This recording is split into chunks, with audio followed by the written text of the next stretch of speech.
Работењето во општина Гевгелија представува одличен пример за работа на Советот на општината, каде што сите одлуки се донесуваат со консензус,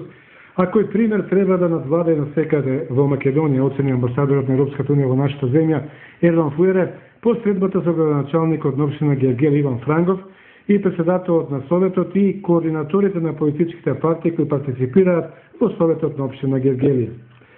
При тоа тој нагласи дека Гевгелија остварува успешна и значајна прекогранична соработка со прекограничните општини во соседна Грција, изразувајќи задоволство поради неодамнешната иницијатива на гевгелијскиот градоначалник заедно со градоначалниците на Поликастро и Аксиополи во соседна Грција да засадат маслинки и леандри во меѓуграничниот простор на преминот Богородица Евзони. Градоначалникот Франгов го информираше амбасадорот Фуере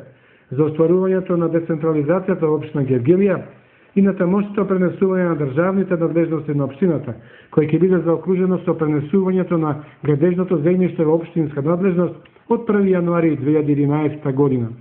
При тоа укажа и на иницијативите на управниот одбор на ЗЕЛС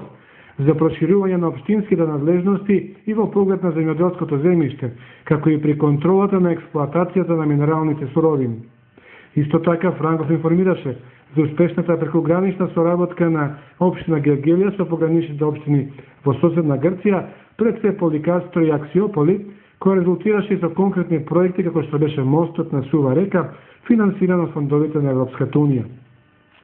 Наредната соработка со Поликастро ќе биде насочена кон реализација на заедничкиот проект за уредување на коритото и крајбрежјето на Вардар, како и заедничката иницијатива со општина Аксиополи за отворање на нов патнички премин кај Сува река, зашто од двете страни треба да се изгради пат. Одговарајќи на новинарските прашања, амбасадорот Фуере во врска со собраниската расправа за законот против дискриминација изјави дека Европската унија на највисоко ниво упатила барање до премиерот и до владачката партија да усвојат закон за заштита од дискриминација кој ќе биде базиран според легислативата на Унијата.